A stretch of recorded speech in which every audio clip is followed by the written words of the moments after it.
Hi everyone, it's Alan Liang here with episode 4 of the Acquire Movement podcast. It's going to be another movement rehab themed podcast today, and it's all about how you can feel like yourself again through the power of movement fundamentals, learning proper movement.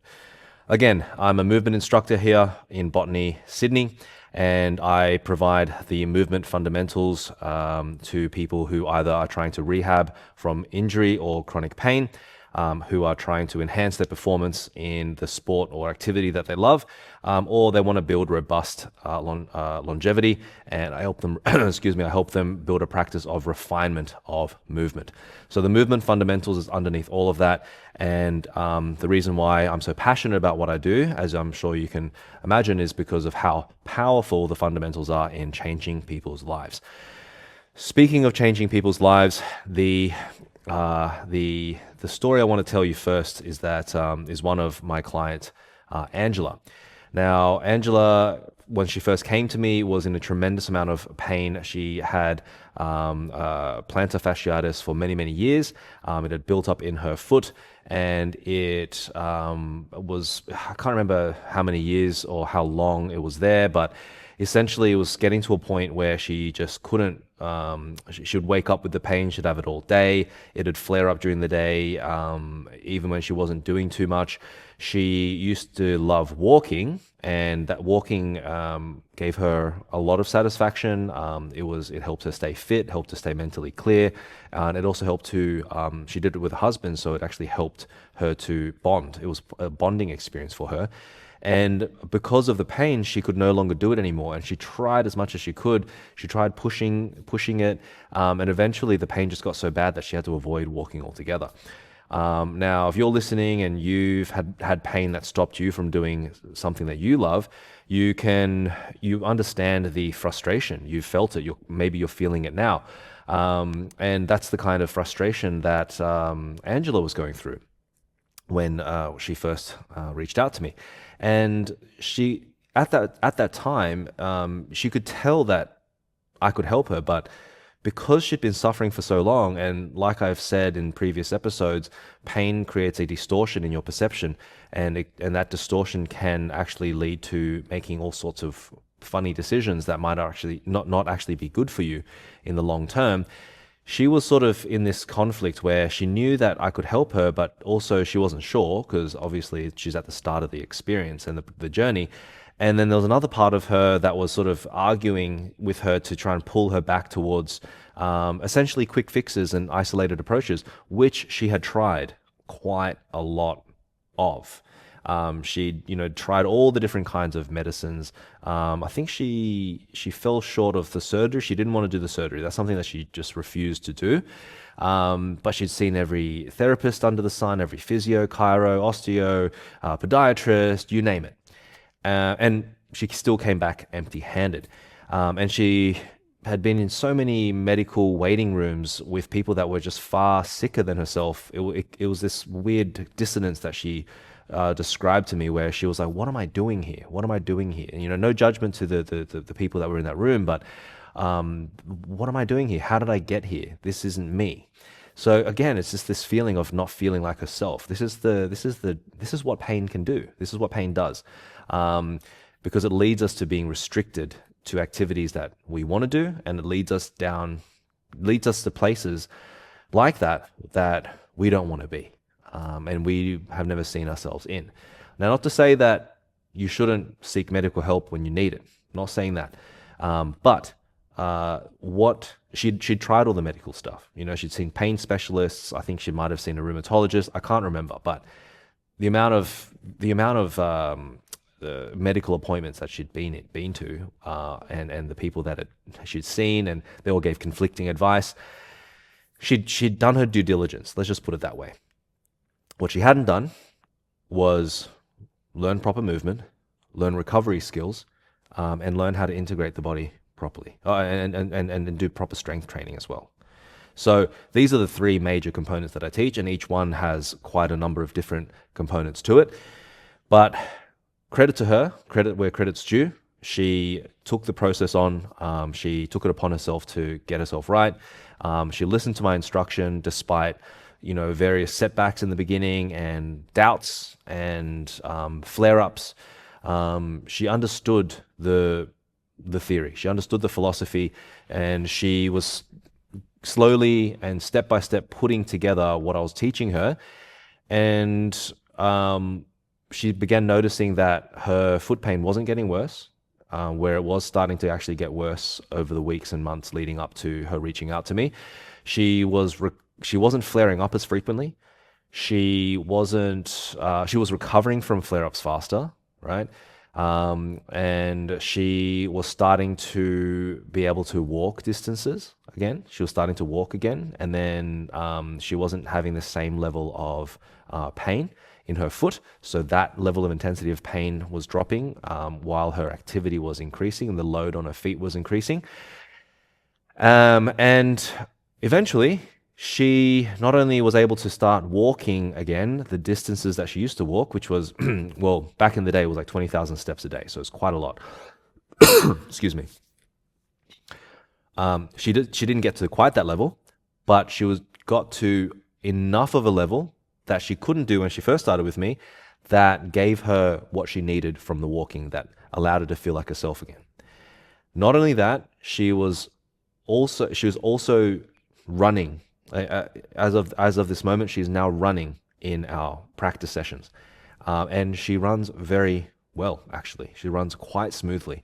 And for someone that couldn't walk, a few months ago, to being able to walk again and run, and she'd never been a runner, pretty damn good result. I'm pretty damn happy with that, and I'm really, really proud of Angela, and I'm really proud of just the whole journey, and I'm really happy that I've been able to be part of this and to see the transformation. And again, it's a real testament to movement fundamentals, learning all the right practices to do. And I should mention as well, forgot to mention this part, the MRI she showed me of what was actually going on in the foot was one of the most expansive paragraphs I've ever seen in an MRI report. And there were so many words in there that were pointing to quite an extreme case of like damage and degeneration that it was quite mind-blowing to see, actually. Normally, I'm quite used to seeing, the words like mild and moderate, but there was quite a lot of that, plus some severe. Essentially, there was a big ecology of things going on in there. And like I mentioned in the last episode, there were like first, second, third, fourth, fifth, sixth, seventh order effects that were plain to see within what was detected in the scan, which completely made sense why she was suffering so much and why she was so physically restricted and debilitated. But if she could go from that to walking and running again, if you're in that kind of pain, don't wait. Why wait? Like, life's short. Like, live your life. Okay? That's my encouragement to you. Now, that story aside, that the moral of the story is this, is that everyone has something that they love doing. Even if you aren't physically active, maybe you just want to feel just okay. You want to feel well.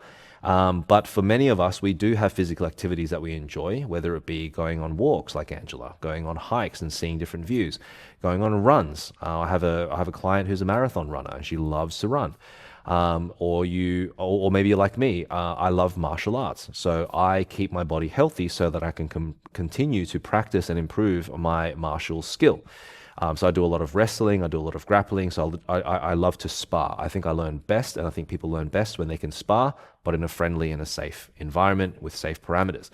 So I need my body to be healthy for that, because if I am in pain that's debilitating my movement, then I'm not going to feel very good because I'm not able to engage in those activities. So the way to do that, like in Angela's case, is through adopting proper movement fundamentals. So you're rebuilding your foundation and understanding how the body works, essentially, in terms of movement and what you could be doing to take care of it. So there's three major benefits to learning proper movement. The three benefits are, Before we head into the 3 benefits, just want to explain why I've got a different shirt on now. It's a different day. I was halfway through filming that episode yesterday and the phone ran out of battery. So here I am finishing the rest of the episode. So the 3 major benefits of learning proper movement: circulation, activation, and reprogramming. Circulation. So everyone throws this word around and it's seemingly simple and basic because it kind of is. But what most people don't understand that I want to impress upon you now is the power of movement in providing circulation. And I don't just mean circulation of blood, although that of course is a really important part of circulation. So when your body stops moving, let's just talk about blood first. So when your body stops moving, the muscles are not going to contract as much. So if I'm sitting at a desk all day, then my muscles are not going to be firing anywhere near as much, and they're not going to be working as hard. There's going to be a much lower demand on them. So the net effect is that your muscles are not contracting and then releasing, contracting and releasing, contracting and releasing. Contract and release cycles is really what describes a pump. It's what describes, say, your heart. Your heart is going to beat by contracting and then releasing. Contracting and releasing. When it contracts, it's pumping the blood. When it's released, it's opening itself up to get blood back into it so that it can pump again. This cycle is what keeps us alive. Movement does a similar thing, but with our muscle tissues and other tissues as well. Movement itself is also a pump. If you don't look at the muscles at all, when you move a lot and you move in varied ways and you move in functional ways, your body will go through a cycle of contracting where the body's flexed and then extended. So let's say if you're standing and you do like a forward roll on the ground, your body is very long, and then you bend over, you touch the ground, you roll into a ball, you complete the roll, and you stand back up again. What's happened there is that you've gone from a long cycle to a short cycle and then back to a long again to restart the cycle. So it's essentially the same kind of thing. It's a physical pump of your body by changing its shape. Now, of course, you add to that the muscle contractions that are involved with doing a movement like that, and the muscle contractions involved in doing any kind of exercise where you're bringing a joint to like full range of motion and then bringing it all the way back out to the other full range of motion, and you do it under load. The demand on your muscles is going to be such that there's going to be a lot more blood being drawn into the muscle and a lot more blood being pumped back out, so that the muscle can be fed oxygen and waste products can be taken out of the muscle. So there's a huge amount of circulation of blood that takes place, of blood alone that takes place when it comes to muscle contractions. Now, however, the body is filled with different types of fluids.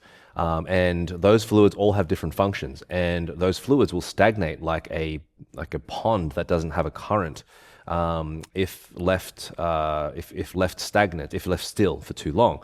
And the other circulation that movement provides, that if you don't move enough, you deprive your body of, is lymphatic circulation. So you may have heard of the lymphatic system, but many people I talk to don't actually understand the role of the lymphatic system, let alone how it's allowed to function in its role. So its role is basically, think of a sewage system. It's our detoxification system. It's like the sewage system in a city.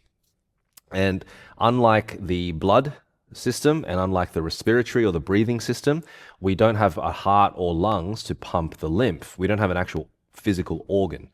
However, what the body has evolved to do in order to create this pumping sewage system within the body is it's learned to pump it with movement.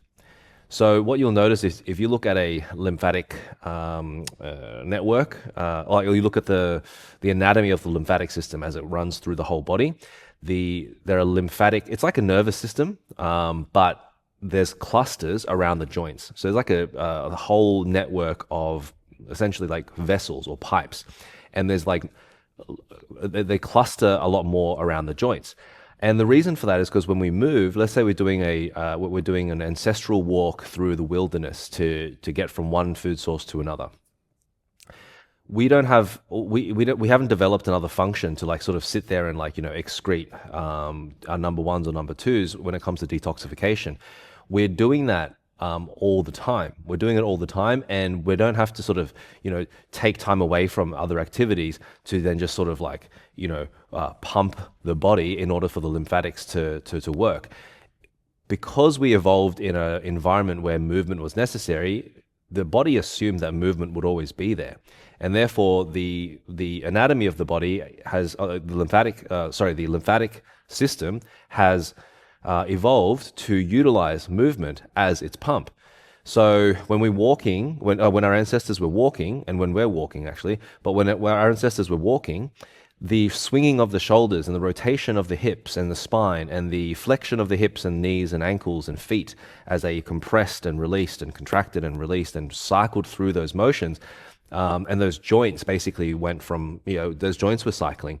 The lymphatic system, the lymphatic nodes in those joints and elsewhere, of course, but especially within the joints, they were squeezed and released, and it created this pumping action, which basically allowed the lymphatic system to do its job.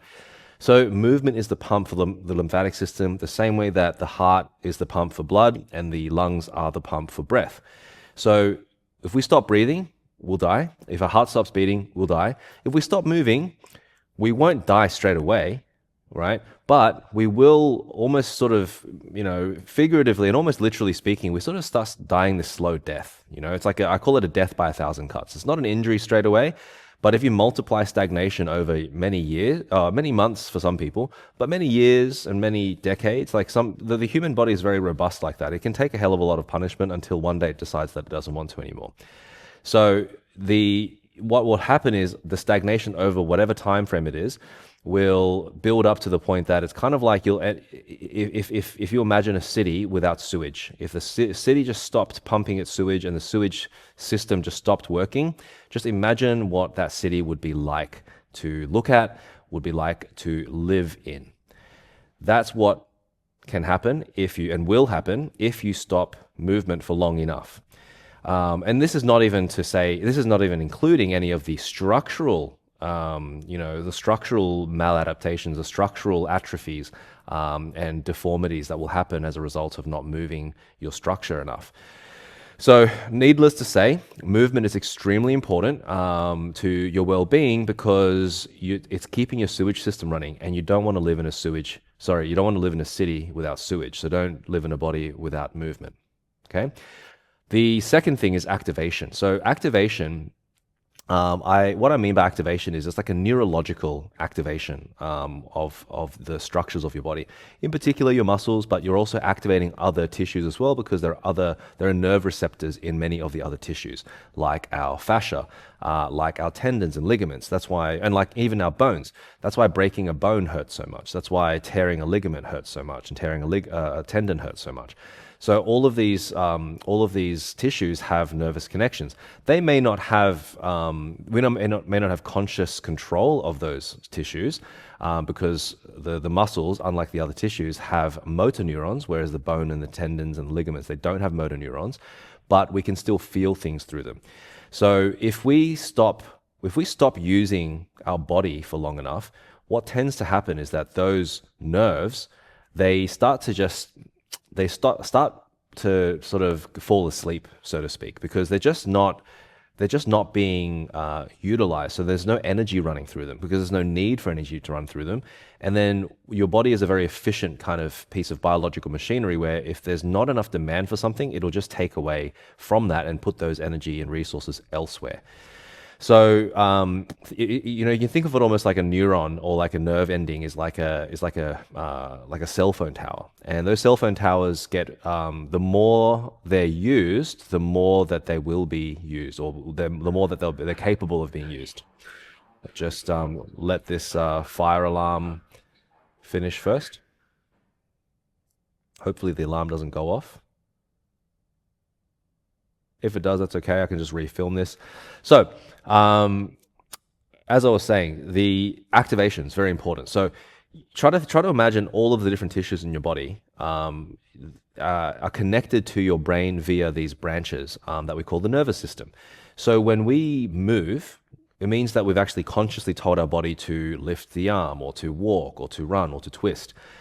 That's a signal that's going to primarily your muscles through the motor neurons, and then a movement happens as a result of that. And then let's say like you tell your body to walk, and then the foot falls down onto the floor as your first step.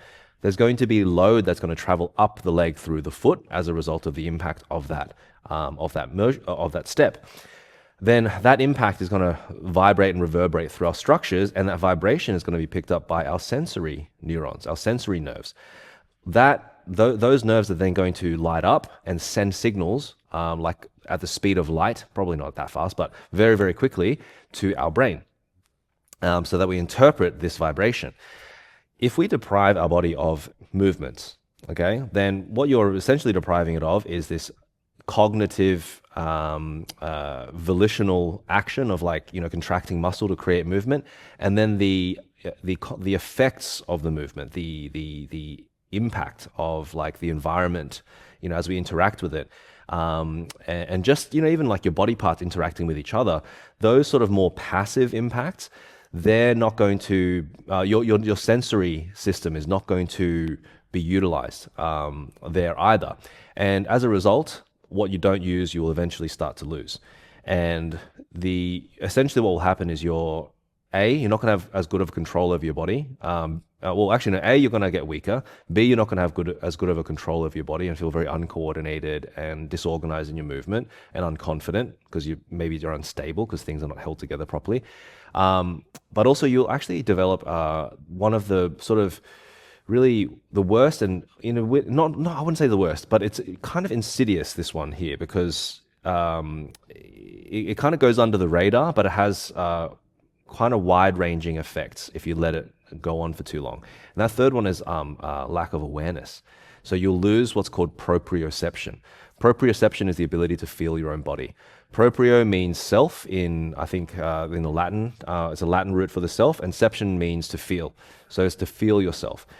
Lack of movement means that you'll end up feeling less of yourself because you're just kind of sitting there, or you're not really exposing your body to novel inputs and inputs that are challenging the body and inviting the body to adapt and become stronger.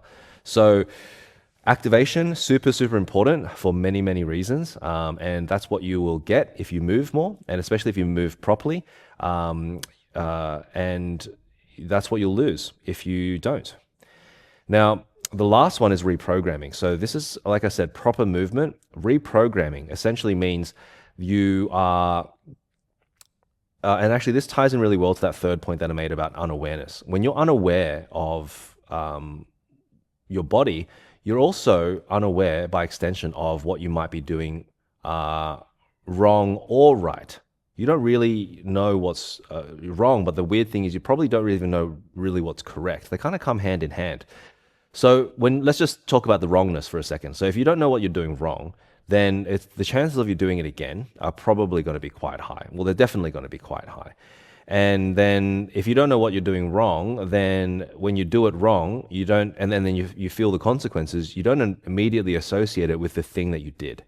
So you could quite easily repeat this over and over and over again over a period of, months, years, decades, and build up a problem that when it erupts or boils over, it feels insurmountable. And I've talked to many people and worked with many people who've allowed that to happen due to, not to no fault of their own in many cases, but what I always tell people, it is your responsibility. It's no fault of your own, but it is your responsibility to own the issue and to literally train the pain away by, learning proper movement, learning proper recovery skills, et cetera, et cetera.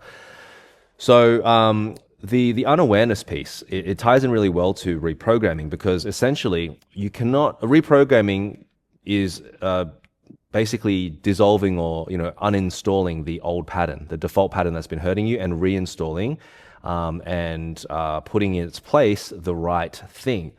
So that's a really important thing. It's like learning a new technique and the right technique. People often don't realize straight away that part of that is that you need to unlearn the old technique at the same time. That's why in the beginning of a journey like this, it can be quite challenging, because you're doing quite a lot. You're taking on a lot of new information of this new technique, but you're also learning about what you've been doing wrong, and you're learning about your body as it stands currently based on its history. It's a lot of information, and it can be overwhelming. And that's why I do what I do, and I provide what I provide as a movement instructor. And I can coach people through this journey, because quite a lot of the time, as I've observed, many people, if not everyone, requires support of some kind. Essentially, reprogramming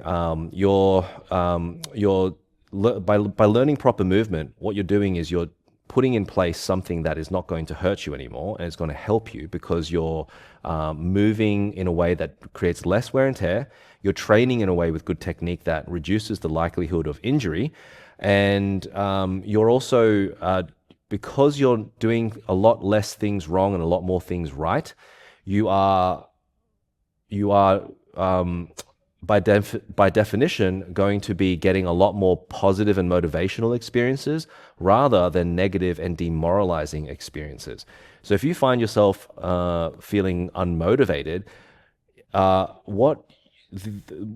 if you unpack unmotivation, part of that is almost always some kind of negative experience, or a combination or a pattern of negative experiences that makes you feel hesitant to go back to the gym, for example.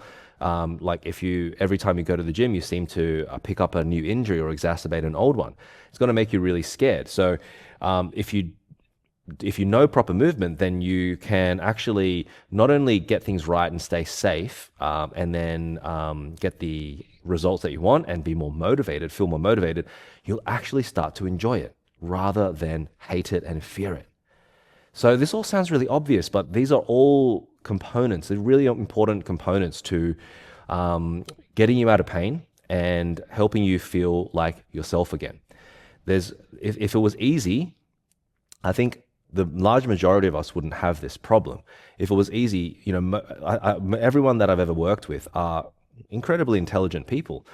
This has nothing to do with intelligence. There's of the traditional kind. There's all different types of intelligence that we haven't been taught, or we haven't learned how to tap into, or we're even aware that we need to tap into it. That's what I provide with my movement instruction, and that's what I provide with the program that I have here. And I'm confident that it's going to change your life, as it has for many people that I've helped, like Angela at the beginning of this podcast. So if you can relate, and you don't want to wait anymore, you want to get out of pain, you're sick of not being able to do what you want, and you're starting to lose yourself a little bit, and you're starting to lose your mind. You just want to stop suffering, and you want to take ownership of it. You don't want to do any more quick fixes because they don't work and they're wasting your money. You don't want to go to another physio or another traditional therapy that tends to be a bit more isolated. You want to do something a bit more natural. You know that training and exercise is good for you, but you don't know how to do it exactly. And you like the approach that I take, and you are inspired by some of the examples that I'm using and some of the reviews that you've read on my Google reviews page, then don't hesitate to reach out, trainawaypain.com, or on my Instagram, trainawaypain, at trainawaypain. That's my movement rehab program. Like I said, I'm an instructor of the fundamentals of human movement. So it can be used to rehab. That's Train Away Pain. It can be used to enhance. That's my move_Marshall page on Instagram. I don't have a website for that yet. But I enhance myself. I like to enhance for martial purposes. I think it's a very great environment. And I like to do it safely because I'm a dad. I'm nearing my 40s.